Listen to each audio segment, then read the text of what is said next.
Hello friends, welcome to my YouTube channel. आज का जो हमारा लेसन प्लान का टॉपिक रहेगा वो रहेगा सौर परिवार। ठीक है, तो आज हम लोग सौर परिवार के ऊपर लेसन प्लान बनाना सीखेंगे। तो सबसे पहले आप अपनी यही डिटेल्स वगैरह फिल कर लेंगे, फिर आपका यहाँ पे नीचे आ जाएगा स्कूल का नेम। जिस भी स्कूल में आप टीचिंग कर रहे होंगे वो आप जो है यहाँ पे फिल कर लेंगे। इसके बाद सबसे पहले हमने वही डालना है, सामान्य उद्देश्य डालना है यहाँ पे। ठीक है, तो सामान्य उद्देश्य में आपने कुछ इस तरीके से यहाँ पे लिख लेना है कि जो भी आपके सामान्य उद्देश्य हैं विज्ञान शिक्षण के, आप जो है यहीं से इसका स्क्रीनशॉट लेकर इसे भर सकते हैं अपनी कॉपी में। फिर आ जाता है आपका विशिष्ट उद्देश्य। तो आज हम लोग बच्चों को सौर परिवार के बारे में लिख रहे हैं, तो विशिष्ट उद्देश्य में यही आ जाएगा कि हम छात्रों को आज जो है सौर परिवार के बारे में बताएंगे। छात्रों को बताएंगे कि ग्रह क्या होते हैं, धूमकेतु क्या होते हैं, क्षुद्र ग्रह हम किन्हें कहते हैं, उल्काएं क्या होती हैं, इन सब के बारे में हम छात्रों को जानकारी देंगे। तो हम जो है ये हमारा उद्देश्य में आ गया, विशिष्ट उद्देश्य में आ गया। फिर यहाँ पे सहायक सामग्री वही है आपकी जो भी आपने यूज़ करे हैं, जैसे बोर्ड, चौक, डस्टर, संकेतक, ये सारे। यहाँ पे जो है आपका मॉडल भी बना के ले जा सकते हैं। मैं जो है यहाँ पे मॉडल बना के ले गई थी, उसमें सारे जो आपके ग्रह वगैरह होते हैं हमने सारे ग्रहों को वहाँ पे बना के दिखाया था, तो आप वहाँ पे ये भी यहाँ पे मेंशन कर सकते हैं। ठीक है, और मॉडल बना के बच्चों को अच्छे से समझा सकते हैं सारे ग्रहों के बारे में। उसके बाद पूर्व ज्ञान आ जाता है कि बच्चों को किसके बारे में जानकारी है। तो पिछले लेसन में हमने बच्चों को सूर्य के बारे में बताया था, तो आपका वही आ जाएगा कि छात्रों को सूर्य तथा ग्रहों के बारे में सामान्य जानकारी है। तो इस तरीके से आपने जो है अपना पहला पेज फिल कर लेना है। तो आप जो है इसका स्क्रीनशॉट ले सकते हैं। उसके बाद आपने कुछ इस तरीके से यहाँ पे इसका पार्टीशन कर लेना है। ठीक है, यह आ गया आपका क्रमशः शिक्षण बिंदु, शिक्षण उद्देश्य, छात्र अध्यापिका कथन या क्रिया, छात्र कथन या क्रिया या शिक्षण विधि, और यहाँ पे शामपट कार्य। ये आपका जो है यहाँ पे इस तरीके से आ गया। तो इसमें सबसे पहले आपने स्टार्ट करना है प्रस्तावना प्रश्न। प्रस्तावना प्रश्न डालने का हमारा उद्देश्य क्या हो जाएगा कि पूर्व ज्ञान को हमें नवीन से जोड़ना है। तो आपने कुछ यहाँ पे इस तरीके से प्रस्तावना प्रश्न उनसे पूछने हैं।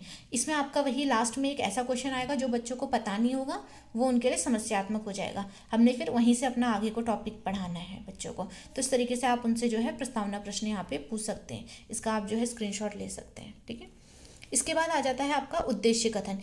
उद्देश्य कथन में आप बच्चों को टॉपिक के बारे में बताएंगे कि आज हम लोग जो है किसके बारे में पढ़ रहे हैं। तो आज हम लोग सौर परिवार के बारे में अध्ययन कर रहे हैं, तो उद्देश्य कथन में यही आ जाएगा कि आज हम लोग सौर परिवार के बारे में पढ़ रहे हैं। ठीक है, फिर आपने यहाँ पे अपना स्पष्टीकरण देना है, बच्चों को बताना है कि सौर परिवार क्या है, सौर परिवार में कौन कौन से ग्रह आपके आते हैं, कौन कौन आपके सौर परिवार में किस तरीके से बिहेव करता है, इस तरीके से आपने उनको बताना है। तो यहाँ पे ये आपका स्पष्टीकरण में आ जाएगा। तो आप जो है इसका भी स्क्रीनशॉट ले लीजिए।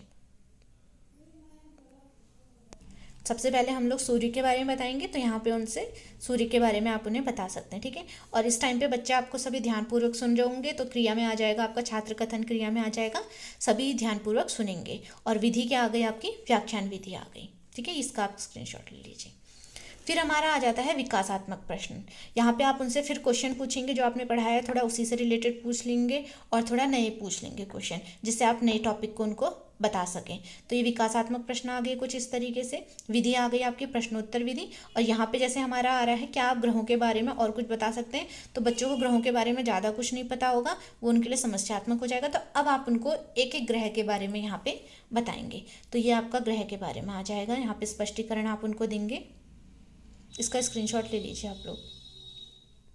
ये सारे उनको एक एक करके ग्रहों के बारे में है। ठीक है, और आपने जो भी मॉडल वगैरह या चार्ट वगैरह जो भी बनाया होगा उसको आप यहाँ पे बना के चिपका सकते हैं। ठीक, यहाँ पे इस तरीके से कर लीजिए इसे। सारे एक एक करके सारे ग्रहों के बारे में आप उन्हें बताएंगे।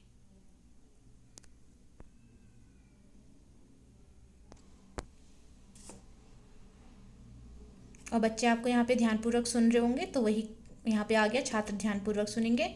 और विधि आ गई आपकी व्याख्यान विधि। यहाँ पे फिर से आप उनसे पुनरावृत्ति प्रश्न यहाँ पे डालेंगे, मतलब कि आपने उनको जो भी पढ़ाया है उनसे रिलेटेड बच्चों को समझ में आया है या नहीं, इन चीज़ों के बारे में जानने के लिए आप उनसे कुछ क्वेश्चन यहाँ पे पूछेंगे, जिसका उद्देश्य होगा ज्ञान का प्रत्यास्मरण करवाना, बच्चों ने जो भी आपका पढ़ा है उसको दोबारा से उन्हें याद करवाना। विधि आ जाएगी आपके प्रश्नोत्तर विधि। यहाँ पे इसका आप स्क्रीनशॉट ले लीजिए।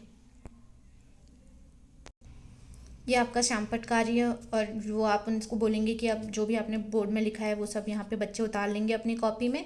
और उद्देश्य इसका ये होता है कि बच्चों में लेखन कौशल का विकास कराना, ये उसका उद्देश्य होता है। ठीक है, और विधि यहाँ पे निरीक्षण विधि आ जाएगी। और आप जो है अपने बोर्ड को, जो भी आपने बोर्ड में लिखा है या कुछ भी, छोटा सा बोर्ड का बनाकर यहाँ पे आप उसे चिपका सकते हैं। फिर आप बच्चों को कुछ गृह कार्य दे देंगे और इस तरीके से आपका लेसन प्लान जो है यहाँ पे ये फिनिश हो जाएगा। इसका आप स्क्रीनशॉट ले लीजिए। नेक्स्ट वीडियो में मिलूंगी आपसे नेक्स्ट टॉपिक के संग, किसी नेक्स्ट टॉपिक पे बनाएंगे लेसन प्लान। तब तक के लिए टेक केयर, गुड बाय।